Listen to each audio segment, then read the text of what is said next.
puji syukur kepada Allah Subhanahu wa Ta'ala yang telah memberikan rahmat kepada kita sehingga kita bisa berkumpul kembali di aula yang kita cintai ini. Salawat beserta salam marilah kita haturkan kepada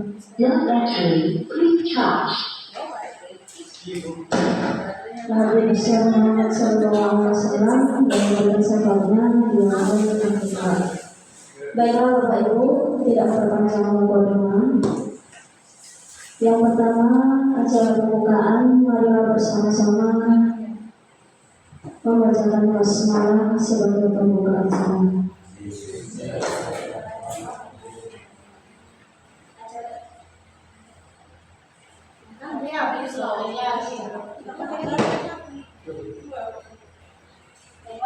Kita lanjutkan acara yang kedua, menyanyikan lagu Indonesia Raya. Bapak Ibu silakan berdiri.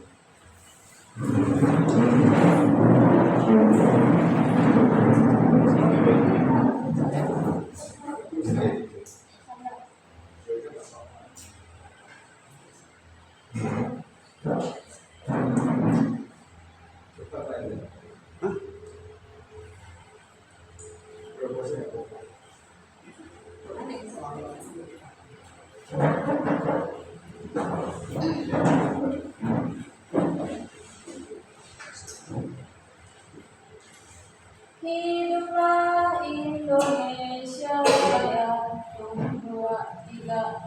Indonesia tanah airku, tanah tumpah darah. Di sanalah aku berdiri, jadi pandu hidupku. Indonesia kebangsaanku, bangsa dan tanah airku. Marilah kita berseru, Indonesia bersatu. Hiduplah tanahku, hiduplah negeriku, bangsaku, rakyatku semuanya.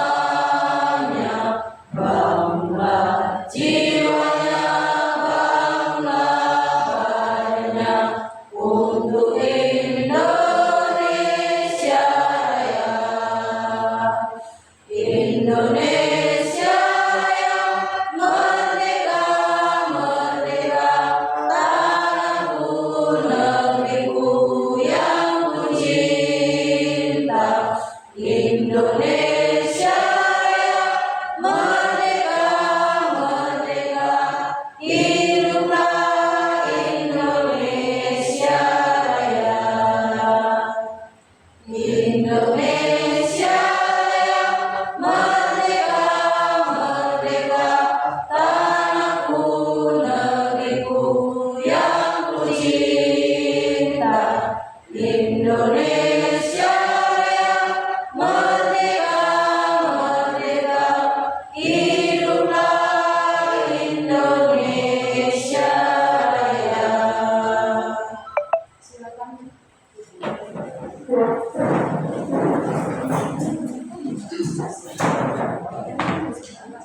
Baiklah, kita lanjutkan dengan acara berikutnya. Doa yang akan dibawakan oleh Pak Hendra kepada Bapak.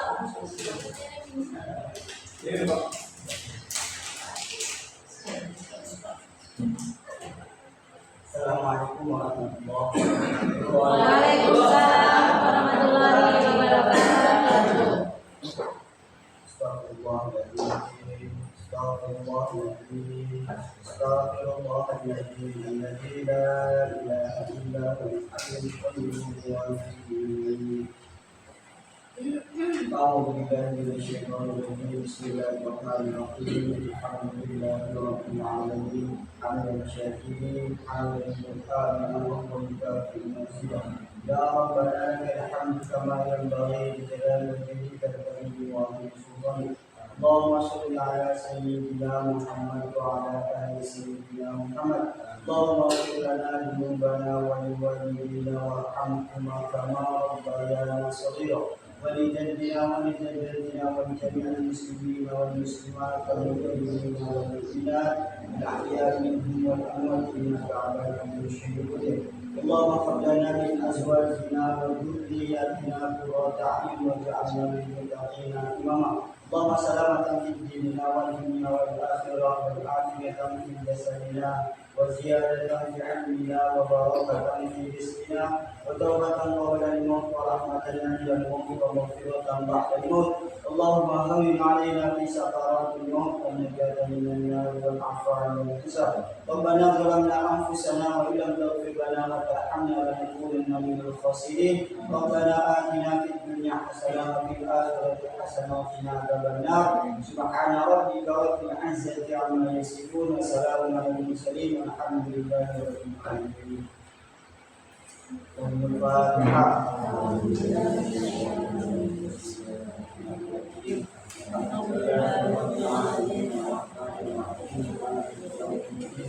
إياك نعبد وإياك نستعين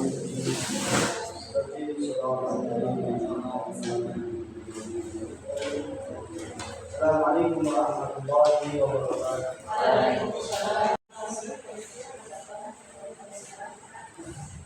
Acara yang berikutnya kata sambutan akan disampaikan oleh Bapak Kepala Sekolah.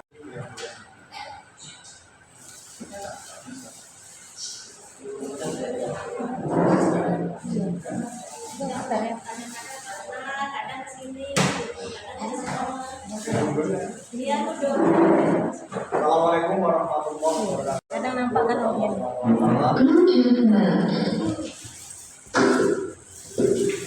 Alhamdulillah kita bersyukur sama Allah putus tadi pasti jadi ini putus tadi siang hari ini kita dapat berkumpul alhamdulillah hari ini kita akan mengadakan sosialisasi dari CGP kita yaitu Suparni yang insya Allah seperti biasa akan membawakan budaya positif ya menyebarkan pemahaman dan penerapan pemahaman budaya positif yang dulunya sudah biasa disampaikan oleh guru-guru bergerak yang sudah terdahulu. Mudah-mudahan dengan kegiatan ini nanti akan menambah wawasan kita dan semangat kita dalam melaksanakan PPN di UPT SMP Negeri 5 Kabupaten ini.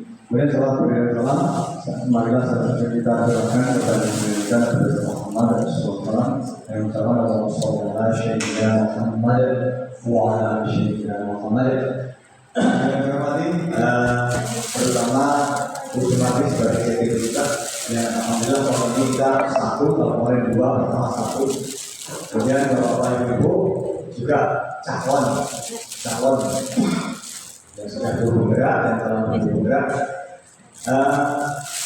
Kita pada hari ini seperti yang saya sampaikan tadi mengikuti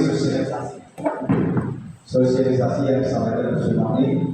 Harapan saya ya apa yang nanti disampaikan nanti menjadi pemahaman kita dan kita terapkan ya dalam kita melaksanakan kegiatan pembelajaran baik itu di dalam kelas maupun di luar kelas.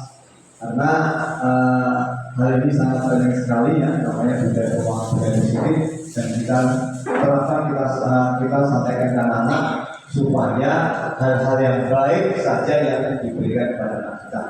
Memang segala sesuatu kalau diulang-ulang ya, memang harus diulang-ulang ya. Hal yang baik itu dikatakan diulang-ulang kepada siswa, sehingga siswa ini akan bertanam dan lama-lama dia nanti terbiasa. Nah, seperti kita di dalam rumah, anak kita ini hal baik itu selalu dibisikkan. Jangan hal jelek, kemudian kita jangan sering mengatakan kata tidak dan jangan kepada anak kita sehingga anak kita itu sudah terbiasa. Kemudian harapan selanjutnya setelah adanya ini guru-guru kawan-kawan yang belum mendaftar senantiasa mendaftar ya. Entah itu apa nanti lulus atau tidak, yang penting mendaftar untuk CGP ya.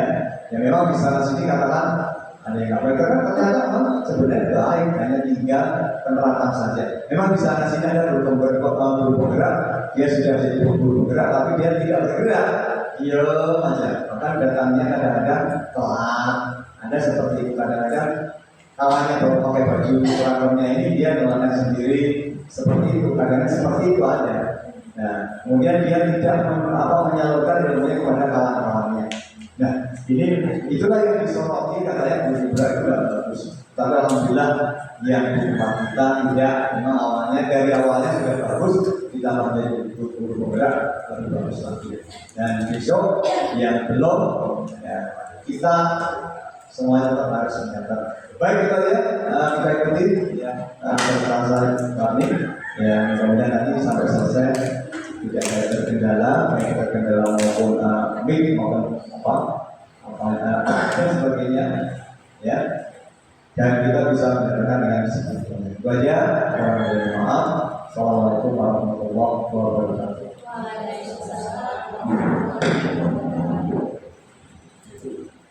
Baik, terima kasih kami ucapkan kepada Bapak Kepala Sekolah. Kita lanjutkan acara berikutnya. Acara inti yakni presentasi yang berjudul menyebarkan pemahaman dan penerapan pengalaman budaya positif yang akan disampaikan oleh Ibu Mati. Kepada Ibu kami persilakan.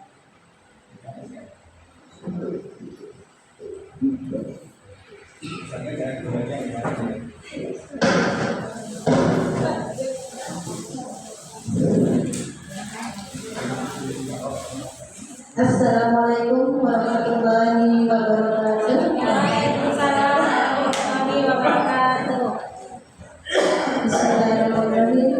Yang saya hormati Bapak Kepala Sekolah UPT SMP Negeri 5 Kampung Gilir.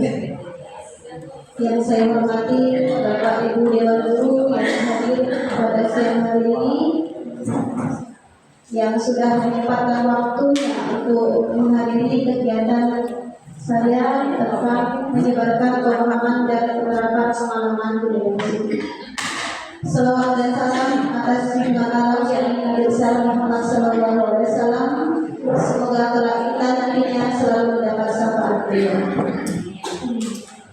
Baik Bapak Ibu, berdirinya saya di sini saya akan berbagi pengalaman Bapak Ibu kepada Bapak Ibu.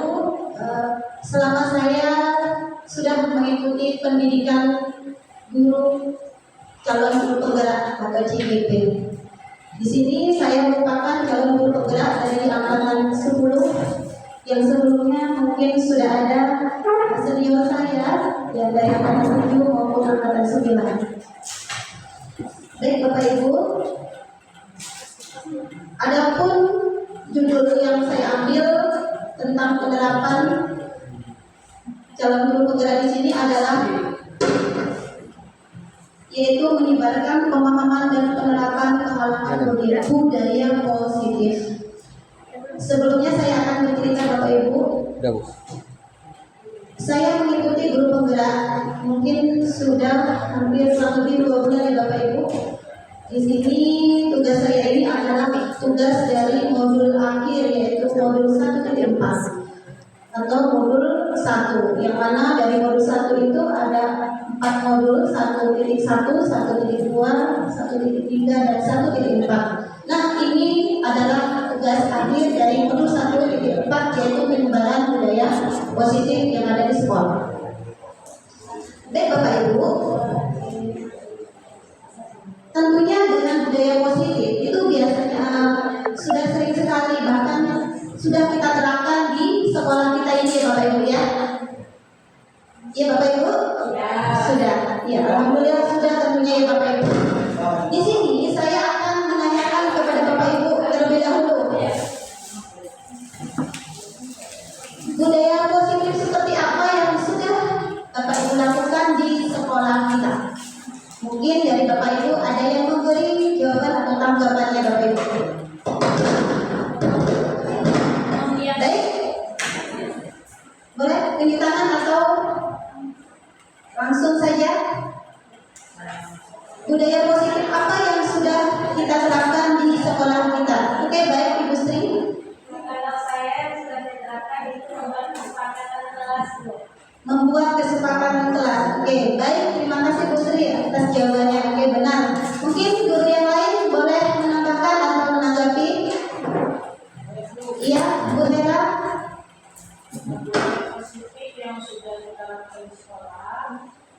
Di antaranya menyebut siswa dengan salam. Kita sudah membudayakan di tersebut salam, sapa, senyum, sopan dan santun. Jadi alhamdulillah sekolah kita sudah melaksanakan budaya yang Baik Bu, terima kasih Bapak Ibu. Alhamdulillah. Jadi kita semua sebagai guru sudah menciptakan budaya positif di sekolah kita. Terima kasih Bapak Ibu atas jawabannya. Baik Bapak Ibu, contoh yang sudah Bapak Ibu katakan tadi itu benar ya Bapak Ibu. Salah satunya adalah membuat keyakinan kelas merupakan salah satu budaya positif yang kita lakukan di sekolah, terutama di dalam kelas kita sendiri. Kenapa Bapak Ibu? Karena di sini kita adalah sebagai wali kelas, tentunya kita harus menertibkan kelas kita tersebut. Jadi untuk menertibkan kelas itu bagaimana Bapak Ibu? Tentunya kita buatlah keyakinan kelas terlebih dahulu, seperti itu. Baik, selanjutnya Bapak Ibu,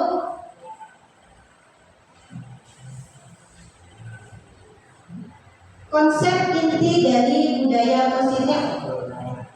Di sini bisa Bapak Ibu lihat, konsep inti dari budaya positif itu ada beberapa hal. Yang pertama adalah perubahan paradigma belajar, kemudian disiplin positif, kemudian nilai-nilai kebajikan, kemudian kebutuhan dasar manusia, motivasi perilaku siswa, posisi kontrol guru, keyakinan kelas, dan yang terakhir adalah segitiga restitusi. Jadi dari beberapa konsep ini nanti saya akan jelaskan satu persatu Bapak Ibu ya.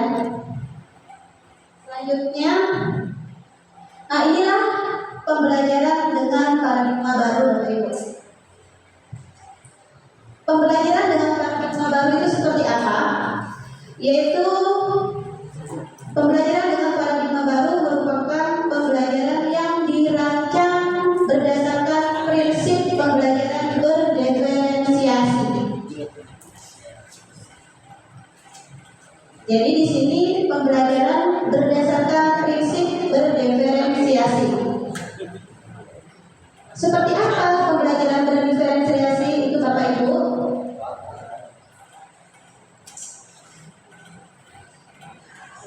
Oke Bu Hera, terima kasih. Iya, terima kasih Bu. pembelajaran berdiferensiasi. Kita melakukan pembelajaran sesuai dengan minat dan bakat anak.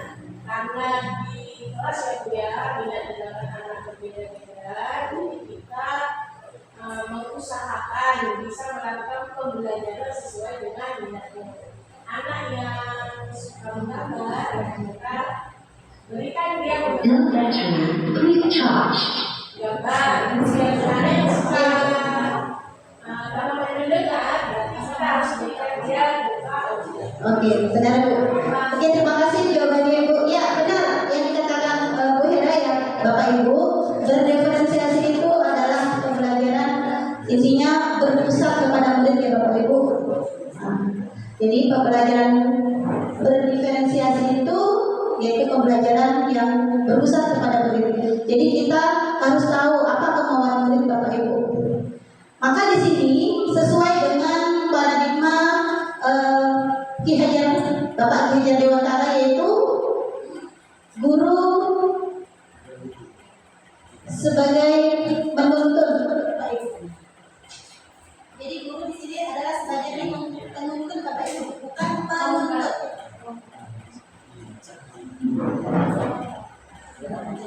Menuntun di sini contohnya seperti apa Bapak Ibu? Kita memberi contoh yang baik kepada murid kita, itu yang dikatakan menuntun. Bukan kita menuntut anak Bapak Ibu ya, kita tidak jangan kita menuntut anak sesuai dengan kemauan kita. Misalnya seperti ini, kamu harus bisa perkalian 5 sampai perkalian 10, kamu harus bisa, berarti itu kita menuntut anak untuk bisa sesuai dengan kemauan kita, tetapi kita tidak menuntut anak. Mungkin seperti itu sesuai dengan paradigma Bapak Ki Hajar Dewantara.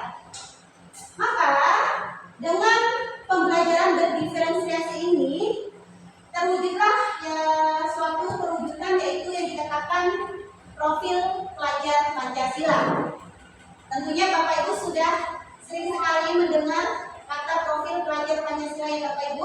Ada berapa isi dari profil pelajar Pancasila? Iya, ada 6 Bapak Ibu ya. Ada 6. Yang pertama,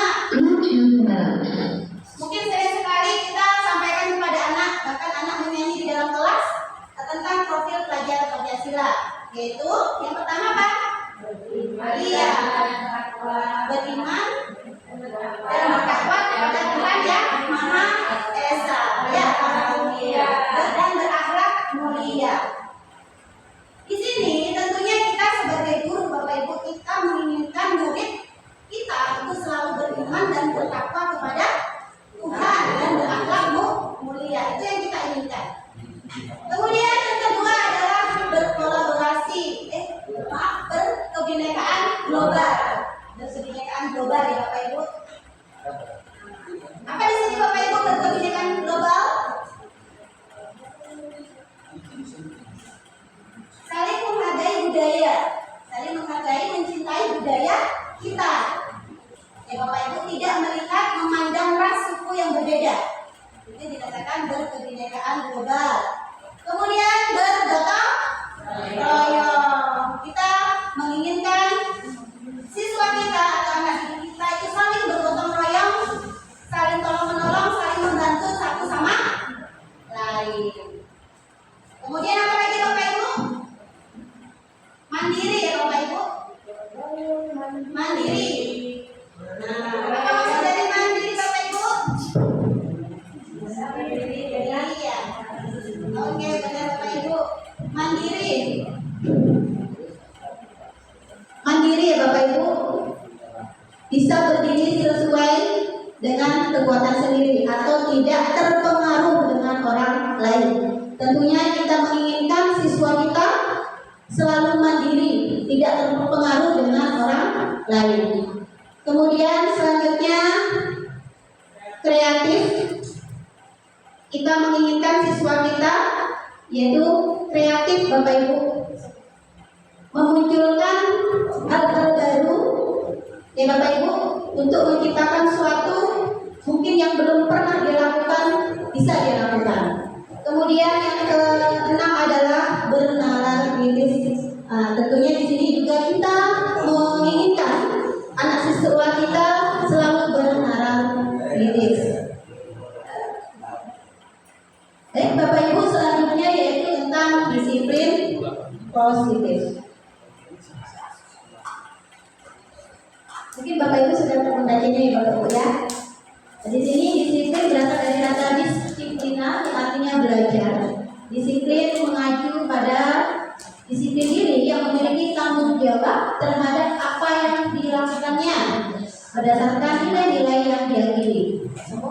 Kemudian disiplin positif merupakan salah satu cara penerapan disiplin yang bertujuan untuk menumbuhkan kesadaran serta memperdayakan peserta didik tanpa imbalan berupa penghargaan atau reward dan ancaman atau hukuman. Maka kita sebagai pendidik, tujuan kita adalah menciptakan peserta didik yang memiliki disiplin diri sehingga mereka berperilaku yang mengacu kepada nilai-nilai kebijakan universal dan memiliki motivasi intrinsik perubahan perilaku ke arah yang lebih baik. Jadi Bapak Ibu, jadi katakan disiplin positif di sini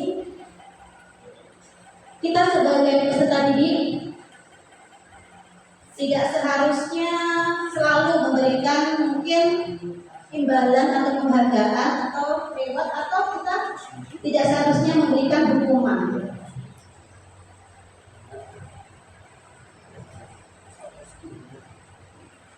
Menurut Bapak Ibu, dengan kita memberikan hukuman itu menurut Bapak Ibu boleh atau tidak? Boleh. Kepada murid. Boleh. Oke Pak, boleh.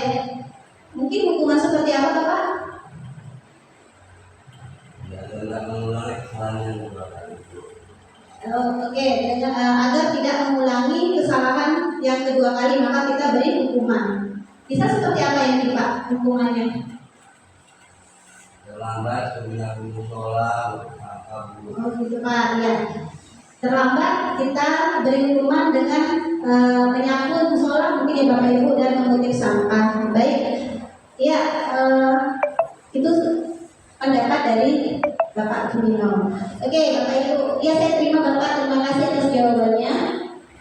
Nah, di sini Bapak Ibu tadi dikatakan bahwa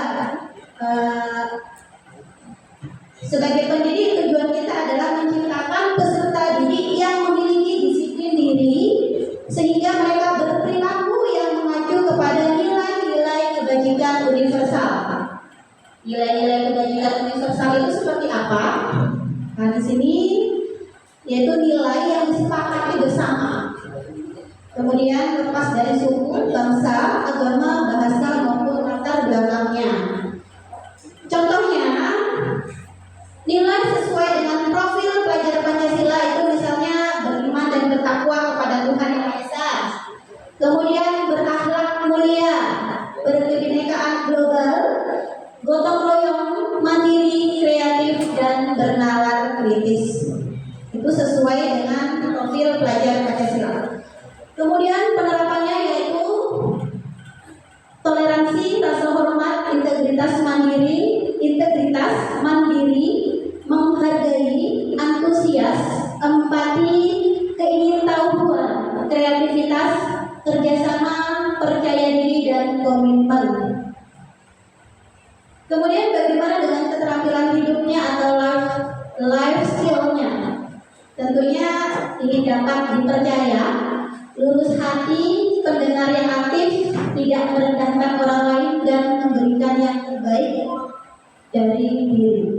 Nah, inilah nilai-nilai kebajikan yang ingin kita terapkan sebagai seorang pendidik untuk menciptakan suatu kedisiplinan di sekolah.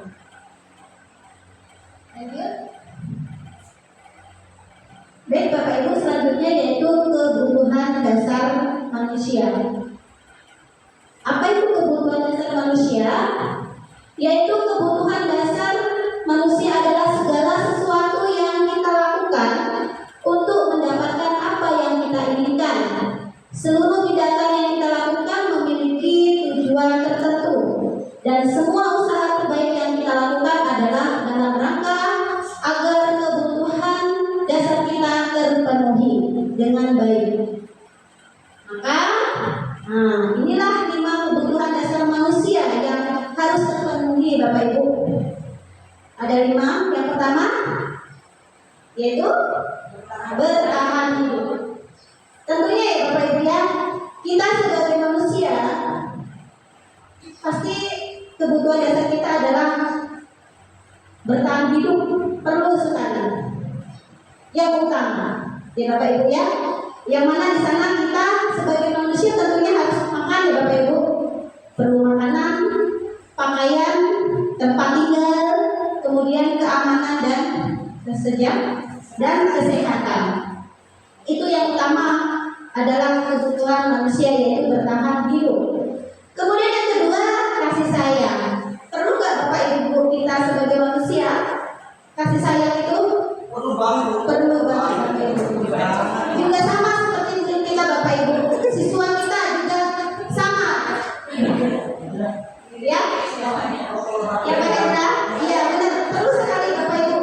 Terutama siswa itu juga butuh juga kasih sayang. Kita sebagai manusia butuh kasih sayang Bapak Ibu ya. Yang pertama tentunya kita ingin merasa diterima, kemudian dipedulikan, berbagi, kemudian kerjasama, menjadi bagian dalam kelompok. Nah, ini misal murid kita masukkan ke kelompok atau membuat kelompok, tentunya siswa kita itu ingin dia membutuhkan kasih sayang, maunya dia diterima dalam kelompoknya, tidak membeda-bedakan. Nah itu tentunya ya Bapak Ibu ya. Yang ketiga adalah penguasaan Bapak Ibu.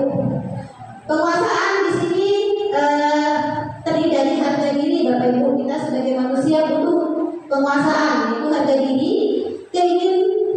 keinginan untuk dianggap, kemudian memimpin, berprestasi, kemudian diakui dan didengar.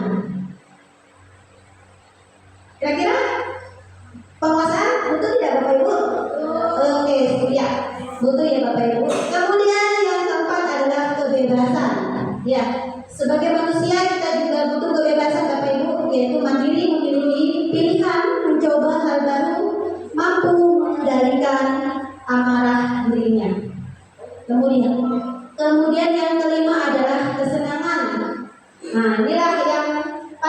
paling sekali yang kita juga butuhkan, kita butuh kesenangan ya Bapak Ibu.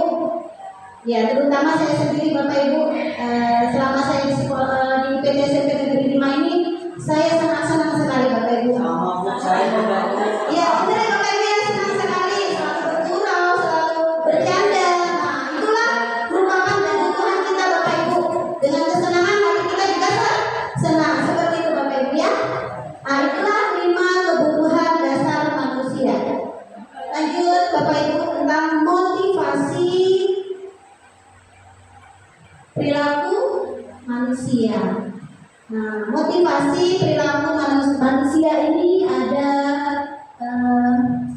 terdiri dari 2. Ada motivasi yang berasal dari ekstrinsik atau berasal dari luar. Kemudian motivasi yang berasal dari dalam atau intrinsik. Mungkin dari kedua motivasi ini kira-kira mana yang kita butuhkan sebagai guru? Yang pertama, motivasi ekstrinsik itu untuk menghindari ketidaknyamanan lingkungan. Kemudian berupa untuk mendapatkan imbalan atau penghargaan dari orang lain. Sedangkan motivasi intrinsik di sini misalnya untuk menjadi orang yang mereka inginkan dan menghargai diri sendiri dengan nilai-nilai yang mereka percaya. Jadi Bapak Ibu, dari kedua motivasi ini kira-kira yang paling tepat kita lakukan yang mana Bapak Ibu? Atau dua-duanya? Paling tepat motivasi intrinsik. Oke Bapak Ibu, benar sekali ya. Ya, motivasi intrinsik, motivasi yang berasal dari dalam diri kita sendiri, yaitu untuk menjadi orang yang mereka inginkan dan menghargai diri sendiri dengan nilai-nilai yang mereka percaya. Nah, itu seperti apa Bapak Ibu? Di sini kita ingin menjadi orang yang mereka inginkan dan menghargai diri sendiri. Misalnya, kita ingin menjadi orang yang mereka inginkan dan menghargai diri sendiri dengan nilai-nilai yang mereka percaya. Ini contohnya seperti kita ingin menjadi seorang guru yang disenangi. Oke, iya, terima kasih Ibu Sri. Kata Bu Sri, kita ingin menjadi guru yang disenangi dengan murid kita, diidamkan bahkan dinanti-nantikan. Ya Bapak Ibu ya. Jadi sekadar murid kita ini itu bagaimana? In berasal dari dalam ya, dalam. Ini untuk dihargai dari eksklusif. Apa itu Bapak Ibu? Untuk menjadi orang yang mereka inginkan dan menghargai diri sendiri dengan nilai-nilai yang mereka percaya. Misalnya seperti apa? Kata bukti tadi, kita menginginkan kita sebagai guru ingin didapatkan murid kita, atau ada yang lain? Coba saya Oke Bu. kalau menurut saya Bu adalah tadi anak belajar. Kalau intrinsik itu motivasi yang tumbuh dari diri siswa tersebut. Sebagai contoh, dia mengerjakan tugas itu karena rasa tanggung jawab bukan karena takut dihukum. Oke Bu, benar. Iya, benar setuju Bapak Ibu.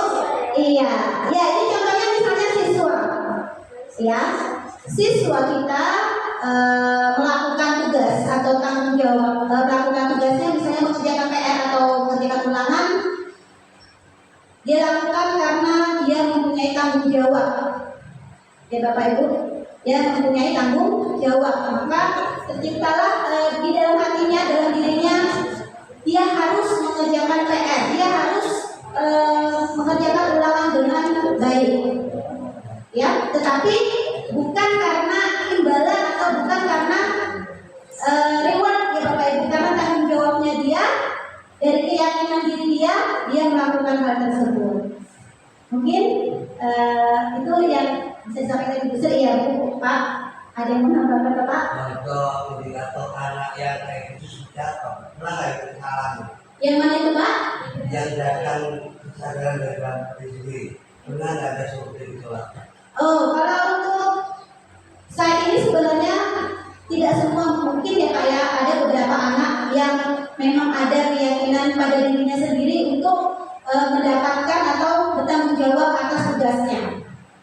Mungkin salah satunya anak saya sendiri ada langsung juga ya Bapak Ibu, ini memang siswa tersebut itu termasuk siswa yang pandai Bapak Ibu. dan dia pun merasa saya tidak meniko kalau kita kasih seperti ini dia akan lakukan seperti itu dan bertanggung jawab. Nah, menurut saya juga salah satu siswa yang bisa menunjukkan sikap intrinsiknya tadi sesuai keyakinan yang tumbuh pada dirinya tersebut. Itu Pak. Oke. Ya, salah satunya contoh dari siswa saya Pak. Mungkin siswa saya ada salah satu. Kalau untuk siswa lain, ya ada juga Bapak Ibu, cuman kan tidak semua ya. Mungkin ada juga yang berasal dari luar atau ekstrinsiknya. Dia mengerjakan PR karena takut mungkin hukuman. Nah, jadi dia sampai dia mencontek. Nah, itu ekstrinsik. Berarti dia berasal dari luar karena takut dihukum, dia dengan conteklah tempat tersebut. Nah, itu menurut saya.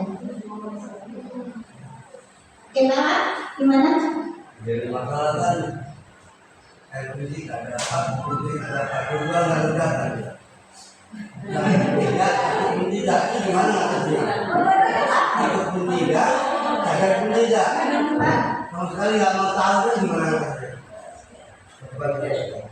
Ya, kita bersama-sama lah Pak, kita mungkin memotivasi anak tersebut supaya tumbuh keyakinan pada dirinya tersebut. Seperti itu. Oke, lanjut Bapak Ibu. Nah, ini loh Bapak Ibu. Perbedaan antara ketiga paradigma ada yang namanya hukuman Bapak Ibu. Ada namanya konsekuensi, kemudian ada restitusi. Oke. Jadi ketiga ini ada perbedaan tidak Bapak Ibu? Tentunya ada perbedaan Bapak Ibu ya. Yang pertama hukuman.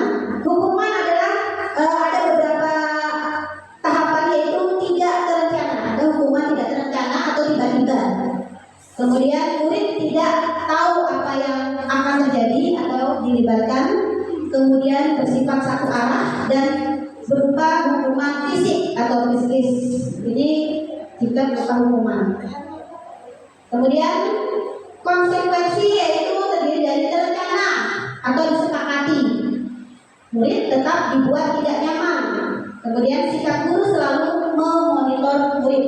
Itu konsekuensi. Tentunya berbeda ya Bu. Kemudian yang ketiga restitusi.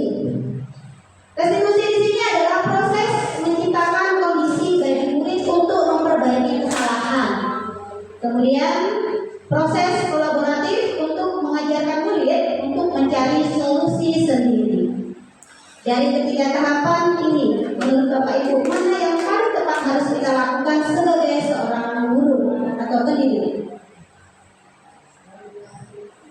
Atau kita menghukum, atau sebagai memberikan konsekuensi, atau kita sebagai memberikan restitusi? Bagaimana? Tentunya sebagai restitusi. Oke, Bapak Ibu ya. Tentunya kita menginginkan diri kita itu sebagai restitusi. Kalau hukuman Bapak Ibu, di sini kita contohkan 5 posisi kontrol guru. Jadi guru itu harus memiliki 5 posisi kontrol ya Bapak Ibu. Yang pertama guru sebagai penghukum, kemudian guru sebagai pembuat merasa bersalah, guru sebagai teman, dan guru sebagai pemantau atau guru sebagai manajer. Ya, ini contoh ini contoh kasus Bapak Ibu. Contoh penerapan 5 posisi kontrol guru. Nah, jadi dari kelima posisi kontrol tadi Bapak Ibu, kita tempatkan mana yang harus sesuai dengan diri kita sebagai guru. Posisi apa yang harus kita lakukan? Apakah kita sebagai penghukum? Contoh misalnya, siswa datang terlambat ke sekolah. Kalau kita memposisikan diri kita sebagai penghukum Bapak Ibu, kamu terlambat ke sekolah, kamu lari lapangan 10 kali, itu penghukum Bapak Ibu. Menurut kita itu boleh atau tidak? Tentunya tidak ya Bapak Ibu ya. Kamu lari lapangan 10 kali, tiba anaknya pingsan Bapak Ibu, tim pingsan atau push up sampai 100 kali, tiba anaknya pingsan. Jadi ini yang dikatakan bahwa 5 contoh posisi kontrol guru yaitu menghukum. Misalnya kamu datang terlambat, ini sering sekali Bapak Ibu ya. Kita lihat anak kita selalu sering terlambat. Jadi kita bingung mau apa yang harus kita lakukan supaya anak tersebut jera gitu ya Bapak Ibu. Kalau kita menghukum anak misalnya lari lapangan 10 kali, ya Bapak Ibu, takutnya besok dia sekolah terlambat lagi, dia lari lagi. Takutnya nanti lama-lama dia bosan dan tidak mau sekolah karena hukumannya hanya suruh lari saja. Nah, gitu. Itu yang membuat dikatakan fisik, hukuman berupa fisik gitu. Kemudian contoh misal sebagai pembuat merasa bersalah.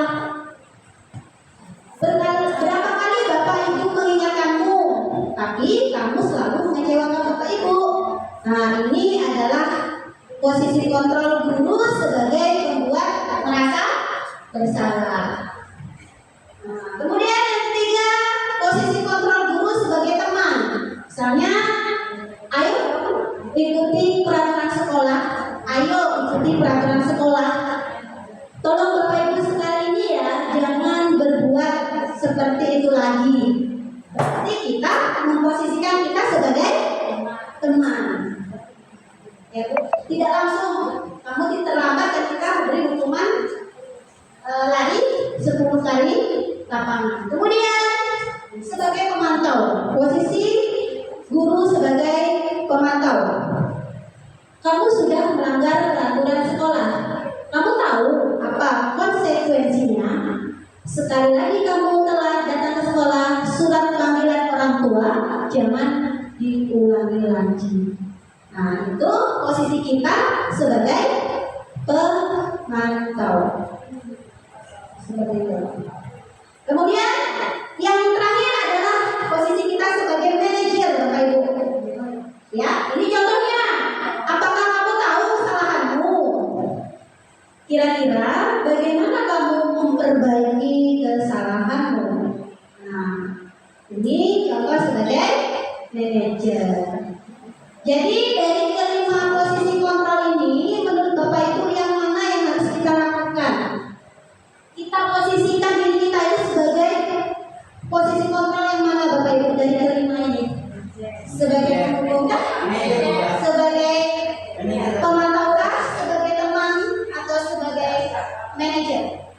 Iya, sebagai manajer. Memang Bu, agak sulit kalau kita langsung sebagai manajer. Mungkin bisa awalnya dulu kita sebagai teman, kita kemudian lanjutlah sebagai pemantau, baru kita dan terakhir kita kalau bisa sebagai manajer. Kalau kita langsung, ya bisa Bapak, ya bisa. Bisa. Sekarang kita tinggal memposisikan diri kita.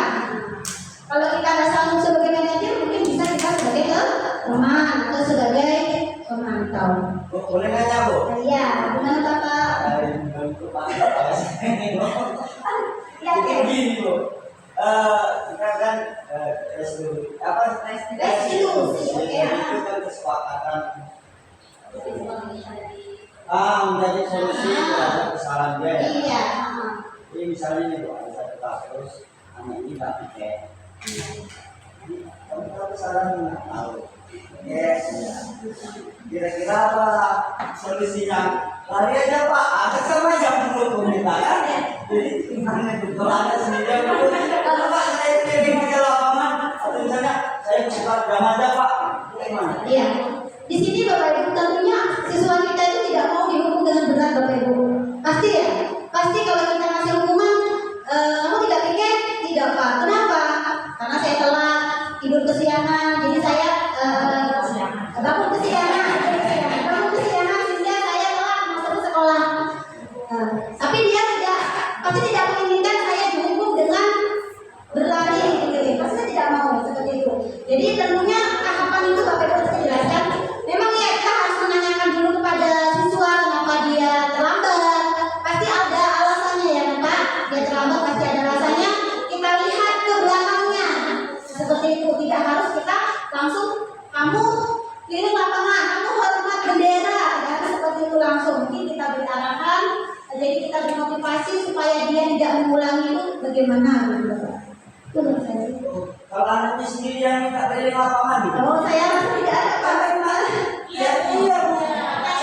Saya pernah juga seperti itu dari saya. Iya, tapi kalau ada pemerintah ya Bapak, kita yang umumnya ya. Ya, kita kan nggak hubungkan kita kesepakatan dari Iya, iya, benar.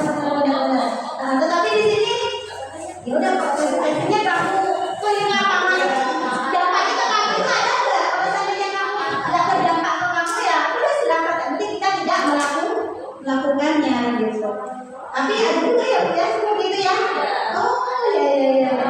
Padahal ini ada banyak ini. Kan ini bukannya apa? Bersihkan. Iya, bersihkan. Tapi dia maunya pilih lapangan, ya. Bersihkan. Tapi lari lapangan ya. Oke, ya. Oke, lanjut Bapak Ibu. Di sini ada 3 pertanyaan untuk Bapak Ibu. Ya Bu, ini tolong Ibu jawab satu persatu. Ada 3 di situ. Posisi kontrol apakah aku? Jadi kita sebagai guru, kita posisi kontrol apakah aku? Yang pertama, ayolah lakukan demi Bapak Ibu ya. Nah ini yang mana Bapak Ibu? Ada 5 dari posisi kontrol Bapak Ibu. Yang mana? Ayolah lakukan demi Bapak Ibu ya. Sebagai teman? Oke, benar. Ya, sebagai teman. Berarti kita mengajak. Ayolah kita lakukan demi Bapak Ibu ya. Seperti itu. Kemudian yang kedua, kamu tidak pernah mendapatkan nilai jika tidak mengerjakan tugas. Mantap. Bagaimana Bapak Ibu? Apa? Mantap. Kamu tidak pernah mendapatkan nilai jika tidak mengerjakan tugas. Itu. Ada berapa tadi Bu? Ada 5, ada 6. Sebagai pemimpin, sebagai teman, manajer, pemantau, membuat rasa bersalah. Kamu tidak pernah mendapatkan nilai jika tidak mengerjakan tugas. Seperti itu. Iya, membuat rasa bersalah. Ya, rasa bersalahnya di mana? Dia tidak mengerjakan PR sehingga dia tidak mendapatkan nilai. Kemudian yang ketiga, kamu tidak pernah benar melakukannya. Apa ini? Kamu tidak pernah benar melakukannya. Kamu tidak pernah benar melakukannya. Sebagai apa ini Bapak Ibu? Ini pernah seharusnya sebagai bersalah nggak? Karena Kalau Pak udah dikasih Kamu tidak pernah benar melakukannya. Kamu tidak pernah benar loh melakukannya. Dia pasti tahu. Pemantau. Iya, kamu tidak pernah benar melakukan. Oke, terima kasih Bapak Ibu atas jawabannya. Oke, kita bersemangat kasih aplaus dulu dong. Oke Bapak Ibu, terima kasih. Selanjutnya Bapak Ibu, keyakinan kelas. Sebentar lagi udah selesai Bu. Nanti terakhir nih Bapak Ibu sedikit ya. Keyakinan kelas. saya nggak kasih tahu. Oke. Sebelumnya Bapak Ibu sudah mendengar keyakinan kelas? Sudah. Oke Bapak Ibu, saya mendapatkan mendapatkan info tentang keyakinan kelas. Ya, karena saya mengikuti calon guru penggerak ini Bapak Ibu. Mengapa keyakinan kelas? Kenapa tidak keraguan kelas sebenarnya? Kenapa harus keyakinan kelas? Tetapi kenapa tidak peraturan kelas? Oke. Ya.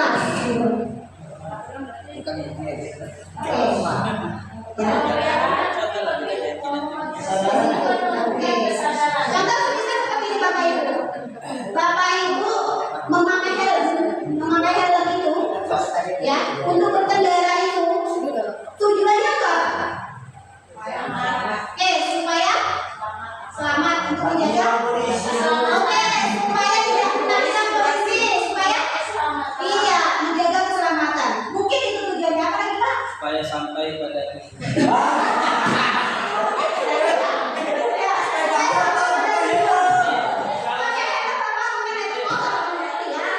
kalau nggak lengkap kita nggak nyampe dijual. Berarti ya.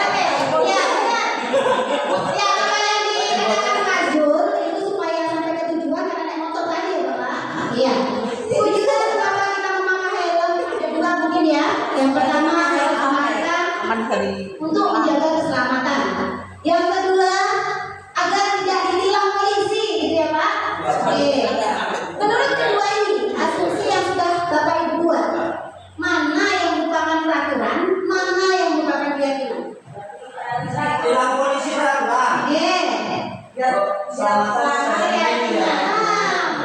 Intinya sama-sama sebenarnya Bu, tujuannya sama ya, tetapi ternyata berbeda maksudnya, kan gitu.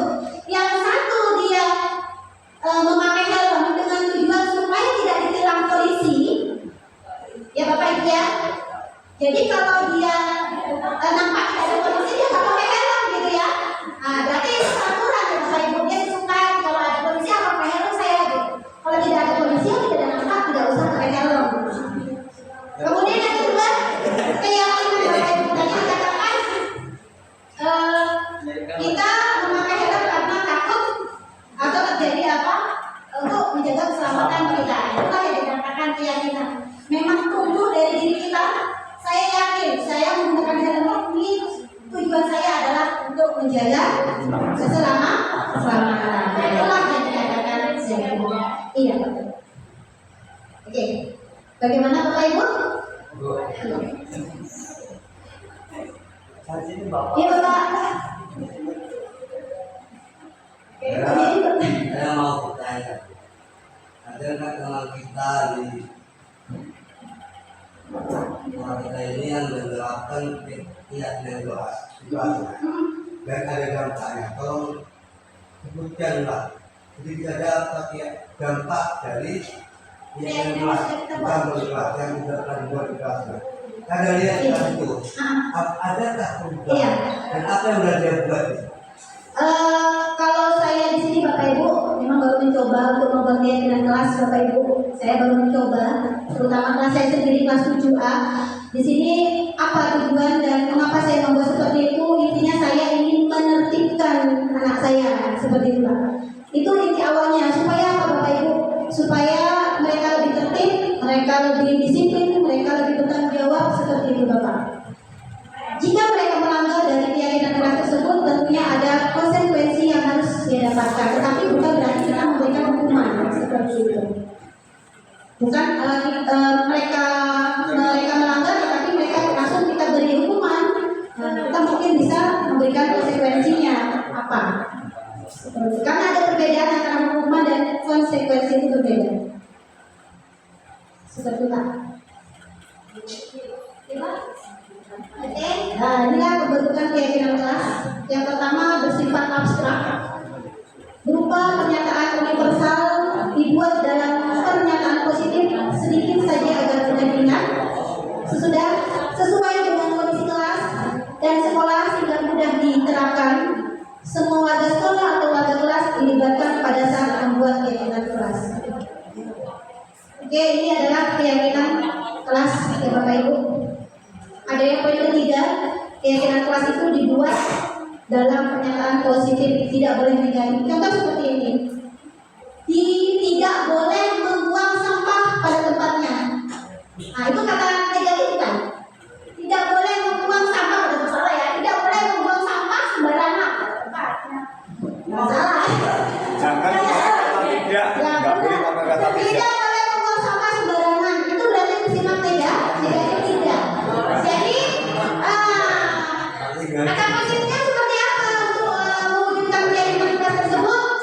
Buanglah sampah pada tempatnya. Dengan membuang sampah pada tempatnya, tentunya siswa kita meyakinkan dirinya. Berarti kalau saya tidak membuang sampah, saya sudah melanggar dari keyakinan kelas. Buanglah sampah pada tempatnya. Jangan ada kata tidak. Tidak boleh membuang sampah sembarangan. Ya. Jangan buang sampah sembarangan, kan? Buanglah sampah pada tempatnya. Jadi semua kan seperti itu. Tuh ya Pak, Bu. Jadi tidak ada kata negatif di sana. Tidak boleh, tidak. Jangan membuang sampah. Seperti itu. Kemudian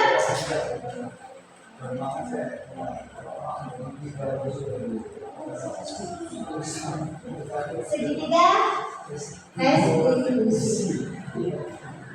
Sebelumnya Bapak Ibu pernah mendengar ya Bu, Pak, segitiga restitusi? Apa itu? Suatu proses dialog yang dihasilkan oleh guru agar dapat menghasilkan murid yang mandiri dan bertanggung jawab. Nah, ini contoh misalnya kita biasanya kelas ini sering sekali mendapatkan kasus ya Bapak Ibu ya. Mungkin kasus itu sepele.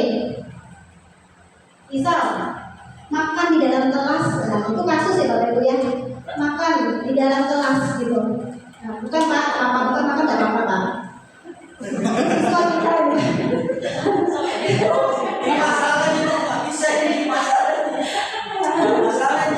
ya, makan di dalam kelas gitu. Atau apa Pak? Ya, mencontek ketika ulangan kan kasus ya Bapak Ibu ya. Kemudian datang terlambat, nah itu juga kasus. Tidur dalam kelas itu kasus. Jadi Bapak Ibu untuk menangani kasus tersebut kita menggunakan segitiga restitusi, yang mana tahapan pada segitiga restitusi itu adalah yang pertama menstabilkan identitas. Kemudian yang kedua, validasi tindakan yang salah. Kemudian yang ketiga, menanyakan keyakinan. Ini menanyakan keyakinan kelas yang sudah kita contoh misal seperti ini. Ya, misalnya ada teman yang tidak atau mengerjakan PR. Ini seringkali kita pernah Bapak Ibu melihat anak kita mengerjakan PR itu di dalam kelas. Sering sekali. Sering Bapak Ibu melihat anak kita mengerjakan PR dalam kelas di sekolah. Iya, sering ya Bu ya Pak. Oke. Jadi Bapak Ibu untuk menangani kasus tersebut kita harus menggunakan 3 tahapan restitusi. Jangan langsung kita menghukum dia, kenapa kamu tak kerjakan? Sana kamu lari, kamu bukan saja gitu ya Bapak Ibu ya. Pertama kita panggil Bapak Ibu, kita panggil anak tersebut, kita tanya, ya. Mungkin dia karena seringnya tidak mengerjakan PR, bahkan temannya itu merasa risau dan melaporkan ke gurunya. Bu, si Paulan itu sering sekali tidak mengerjakan PR Bu. Dia mengerjakan PR di dalam kelas saja, gitu ya Pak Bu. Jadi dipanggil kita siswanya, kita tanyakan, ya, kenapa kamu tidak mengerjakan PR di rumah? Kenapa harus di kelas ya Bapak Ibu ya? Tadi ada laporan dari teman kamu kerjakan PR-nya di sekolah. Nah, itu termasuk ke menstabilkan identitas. Kemudian validasi tindakan yang salah. Apa penyebab mengapa kamu tidak mengerjakan PR di rumah? Nah, gitu. Jadi alasannya apa ya Bu? Pak. Kemudian yang ketiga menanyakan keyakinan. Keyakinan kelas apa yang sudah kamu langgar? Tentunya tidak disiplin waktu. Nah, inilah menstabilkan identitas.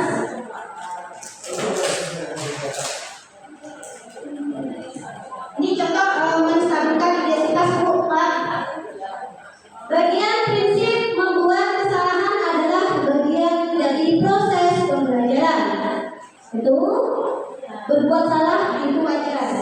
Itu menstabilkan identitas. Tidak ada manusia yang sempurna. Bapak Ibu juga pernah melakukan itu.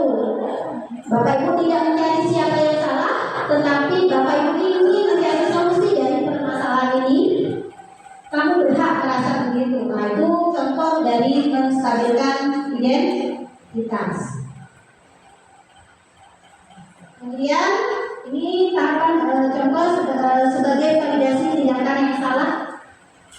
Berdasarkan prinsip setiap perilaku berupaya memenuhi kebutuhan tertentu. Misalnya, kamu pasti punya alasan mengapa melakukan hal itu. Padahal kamu bisa melakukan yang lebih buruk dari ini ya. Kamu patut bangga karena telah melindungi sesuatu yang penting buatmu. Kamu melakukannya karena mempertahankan sesuatu yang penting bagimu. Itu tahapan validasi tindakan yang salah. Kemudian menanyakan keyakinan. Berdasarkan prinsip teori kontrol bahwa pada dasarnya kita termotivasi secara intrinsik, yaitu berasal dari dalam.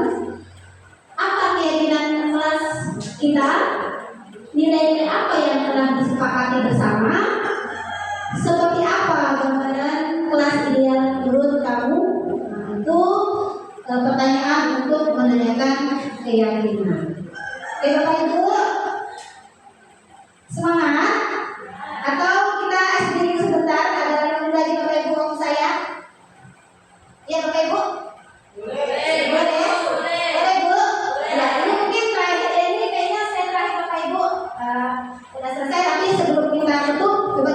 berdiri sebentar ya Bapak Ibu ya. Boleh Bapak Ibu berdiri? Kita nyanyi aja Bapak Ibu nyanyi. Nyanyi, Bu.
Lagi, Bu.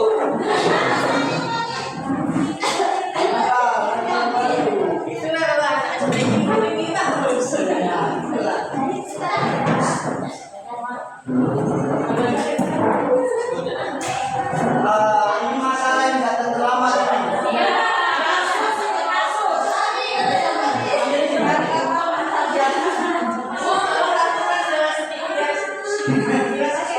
Iya, bagaimana?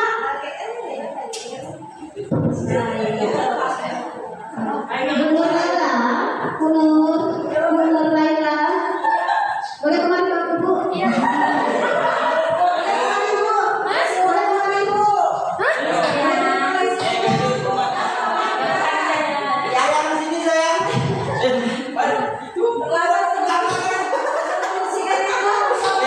Ini keberapa? Tiket nanti ya. Kita contoh kasus masalah yang sudah. Kalau penutupan udah datang.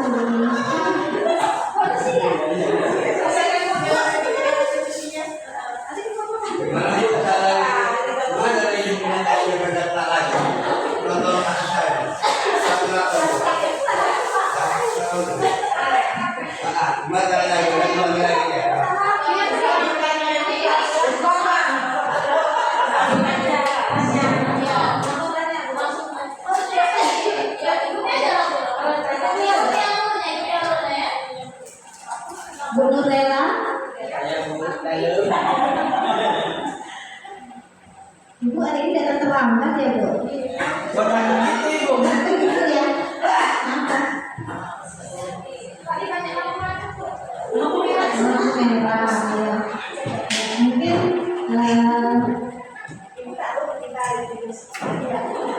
ini tahun yang berapa tadi kita suruh Bu? Ini jam berapa ya? Jam 2 ya Bu ya? 10 detik. Ya, 1 jam ya, 10 menit ya. Ibu tahu Ibu melakukannya pasti ada rasanya kan ya? Tidak apa kan ya?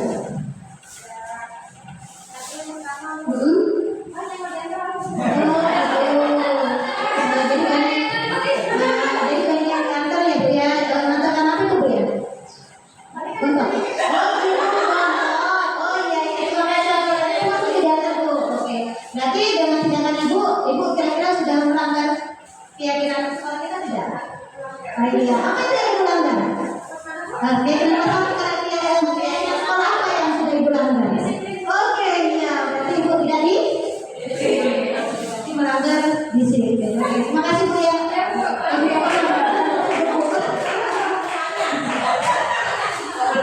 Oke, ya itu kasusnya ya, itu contohnya. Oke. Baik Bapak Ibu, sudah pas waktu saya untuk presentasi 1 jam ya Bapak Ibu ya. Saya kira ada tamu selanjutnya. Di sini saya pribadi Bapak Ibu. Saya sebagai guru di depan yang mempresentasikan, mungkin ada salah kata saya kepada Bapak Ibu yang disengaja maupun tidak. Secara pribadi saya meminta maaf kepada Bapak Ibu semuanya ya Bapak Ibu. Karena sudah selesai saya akhiri. Wabillahi taufiq wal hidayah. Wassalamualaikum warahmatullahi wabarakatuh.